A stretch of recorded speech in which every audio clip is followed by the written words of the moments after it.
দুদিন রান্না করতে পারিনি, মানে আজকে সকালবেলা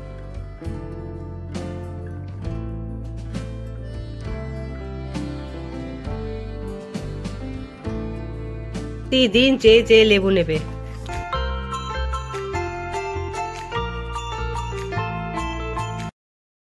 এটাই আজকে ব্রেকফাস্টে করছি, আটা দিয়ে গোলা রুটি করছি, আর এদিকে 3টে ডিম সেদ্ধ দিয়েছি। তো hello viewers, welcome back to my YouTube channel. আপনারা সবাই কেমন আছেন? আশা করছি খুবই ভালো আছেন, সুস্থ আছেন। আমরাও ভালো আছি, আর আমি তো আগে থেকে একটু বেটার আছি। দিনটা হলো বুধবার। আজ সকাল থেকে শরীরটা অনেকটা খারাপ হওয়ার ফলে আমি কোনো রান্নাবান্না করতে পারিনি। তো আজকে রুটিনটা একটু অন্যরকমই কাটছে। মানে আজকে যে কাজগুলো আমি করে থাকি সাধারণ এমনি দিনে, সেই কাজগুলো আজকে সেইভাবে করছি না। আমার সকালবেলা এতটাই শরীরটা খারাপ লাগছিল যে আমার হাজব্যান্ড বলল যে রান্নাবান্না করো না, আমি বাইরে খেয়ে নেব। তো ওই কারণে আমি ওই সকালবেলাটা একটু রেস্ট নিলাম, তারপরে একটু বেলার দিকে স্নান ফ্নান করলাম। তো ভাবলাম যে স্নানটা আমি একবারে শ্যাম্পু করে নিই, কারণ আমি এরকম শুনেছি, আর এরকম আমি এর আগেও এক্সপেরিমেন্ট করে দেখেছি যে সর্দিতে না মাথা ভার হয়ে যায়, আর যদি একটু শ্যাম্পু করে নেওয়া যায় তাহলে মাথাটা খুব হালকা হয়। তো আমি আজ একটু শ্যাম্পু করে নিলাম, দিয়ে এখন আমি রেডি হয়ে নিচ্ছি, আর পুজোটাও দিয়ে নেব। আর আজকে অনেকটাই দেরি হয়ে গেছে, তো দুপুরবেলার দিকে আজকে আমি হালকা করে একটু রান্নাটা বসাচ্ছি। সকালে ন্যান্সিকে নর্মালি যে ব্রেকফাস্ট করে দেওয়া, রেডি করে দেওয়া, সেসব আমি করেছি, কিন্তু এই যে ভাত করাটা সেটা হয়নি। তো দুপুরবেলায় ভাত বসালাম, আর এখন দেখছেন ভাতটা উবুর করে রাখা আছে। এখন ঘড়িতে ওই মোটামুটি 12:30 1টা এরকম হবে হয়তো টাইম, আমার অতটা খেয়াল পড়ছে না, কিন্তু এরকম টাইমেই রান্নাটা করলাম আর কি। তো এই ভাত হয়ে গেছে, ডাল হয়ে গেছে, আর এখন ডিম ছাড়িয়ে নিচ্ছি। তো 3খানা ডিম সেদ্ধ দিয়েছিলাম, তো এখন আমি 2খানা ডিম কারি করছি, আর একটা ডিম আমার মেয়ে ন্যান্সির জন্য রাখা আছে।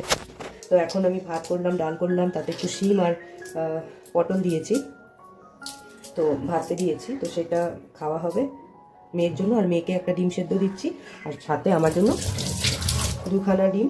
মেয়ের ডিমটা ছাড়ানো আছে, অলরেডি রাখা আছে আলাদা, আর আমার জন্য 2খানা ডিমের কারি করব। কারণ কি, অনেক দিন হয়ে গেছে, আমি ডিমের কারি ভীষণ ভালোবাসি খেতে, আর অনেক দিন হয়ে গেছে আমি খাইনি, তো ভাবলাম আজকে করি। আর যেহেতু শরীরটাও কেমন ম্যাচ করছে, যে কারণে গরম জিনিস খেলে শরীরটা গরম গরম থাকবে, সেই জন্য। তো এই হচ্ছে আজকের ডিমের কারির রান্না। আমি প্রথমে এগুলোকে ছাড়িয়ে না এখানে একটু একটু করে কেটে দিই, কারণ এর ভেতরে নুন আর ঝোলের যে স্বাদটা সেটা ঢোকে। এটা আমার জেঠিমার থেকে শেখা।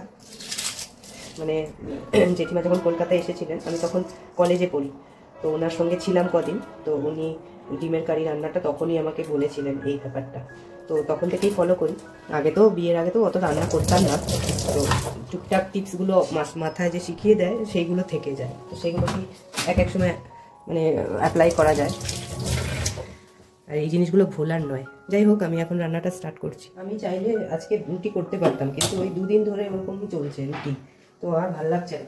ভাত পেটে না করলে হয়, যেই কারণে আমি এখন চেষ্টা করছি ভাতই করি। ভাত করলাম, ন্যান্সিরও তো খেতে অসুবিধা হয়ে যাবে বারে বারে রুটি দিলে, তাই না? রান্নাটা আজকে আমি একটু সাদা তেলেই করছি। আমার অনেক দিন ইচ্ছা হয়েছে একটু সাদা তেলে রান্না খাওয়া যায়। তেলটাও বেঁচে গেছিলো কালকে অনেকটা, একটু পেঁয়াজি বানিয়েছিলাম, যে কারণে। ডিমগুলোকে না আমি প্রথমে ফ্রাই করে নিই। সত্যি কথা বলতে রান্না করার একদম ইচ্ছা ছিল না, এনার্জিও ছিল না, কিন্তু খেতে তো হবে, আর না খেলে শরীর সুস্থ হবে কি করার। ওদিকে হাজব্যান্ডকে ফোন করলাম, তো ও বললো ভালো জিনিসই খাচ্ছে, তো সে কারণে আমাকে জোর করলো যে তুমি কিছু একটা ভালো খাও, নাহলে শরীর ঠিক হবে না। তো সেই কারণে ডিমটা যেহেতু শরীরটাকে গরম রাখে, তাই আমি ডিমের কারিটাই করলাম।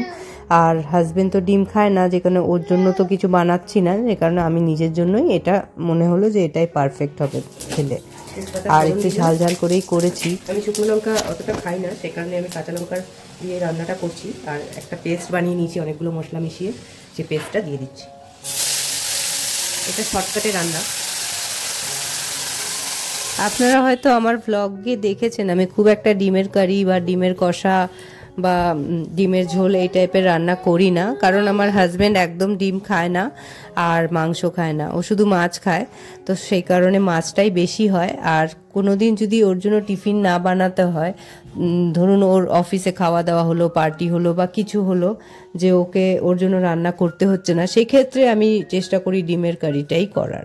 তো আজকেও সেরকম একটা দিন, আর আজকের রুটিনটা ডিফারেন্ট হচ্ছে। ওই কারণেই আপনারা থাম্বনেল দেখেও বুঝতে পেরেছেন যে ডিফারেন্ট রুটিন কেন লিখেছি। এটাই কারণ যে আজকের রুটিনটা না একটু অন্যরকম হয়ে গেছে। যেই কাজগুলো আমি সকালে করি সেই কোনো কাজ সকালে ঠিকঠাক করে করতে পারিনি। কোনো রকম বাসি ঘরটা ঝাড় দিয়েছিলাম, একটু ডান্টা দিয়ে ঘরটা হালকা করে মুছে নিয়েছিলাম, আর স্নান পুজো করলাম। এই কাপড় কাচাকুচি তো করতে হয়েছে, মিথ্যে কথা বলবো না। তার কারণ হচ্ছে যত দিন যাবে তত দিন জামা কাপড় বাড়বে কাচার জন্য। তো শরীরটা ভালো রাখতে গেলে অল্প হলেও আমাকে রোজই কাচতে হয়। তো আজকে আমি কেচেছি, এটাও আমি মানে বলতে পারি যে আমি আজকে শরীর খারাপ নিয়েই জামা কাপড়ও কেচেছি। আর যাই হোক, এদিকে দেখছেন বাসন কটা বেরিয়েছে, তো সেগুলো মেজে নিচ্ছি। চট করে মেজে নিলেই ভালো হয়, বিকেলের জন্য জমিয়ে রাখলে আরও বেশি পাহাড় হয়ে যাবে বাসনের। মাঝে মধ্যে না এরকম ডিফারেন্ট রুটিনও ভালো লাগে।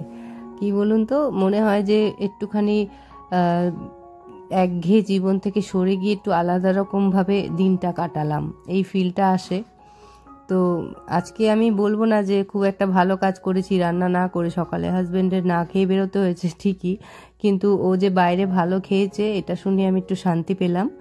আর তারপর আমি নিজের জন্য রান্না করলাম, করে ন্যান্সিকে তো খেতে দিয়ে দেওয়া হয়েছে, ও খাচ্ছে এখন। আর এখানে বসে আমিও খেয়ে নিচ্ছি।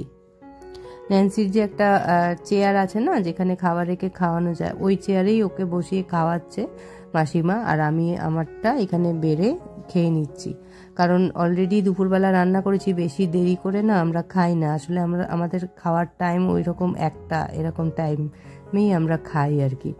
তো আজকে ওই মোটামুটি 1:30 এরকম নাগাদ খেয়েছি। তো খুবই ভালো খেয়েছি, ওই কারণে একটু আপনাদেরকে শেয়ার করলাম খাবারটা। আর এখন হয়ে গেছে বিকেল। তো বিকেলবেলাটা ন্যান্সি আর মাসিমা একটু ছাদে ছিল, সেই সময় আমি ভাবলাম যে জামা কাপড় গিয়ে তুলে নিয়ে আসি। দেখতেই পাচ্ছেন যে শরীর খারাপের মধ্যেও কত কি কাচাকুচি করলাম।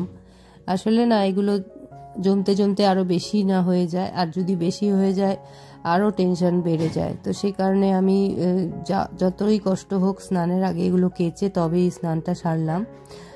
আর মাসিমার সঙ্গেই কথা বলছিলাম যে বেডশিটগুলো এত বড় সাইজের, তো সেগুলো কি করে এত নিচু দড়িতে আমি মেলি। তো ওনাকে আমি বোঝাচ্ছি যে এক এক সময় ফোল্ড করে দিই, আবার এক এক সময় এই দড়ি ওই দড়ি মিশিয়ে আমি মিশিয়ে করি।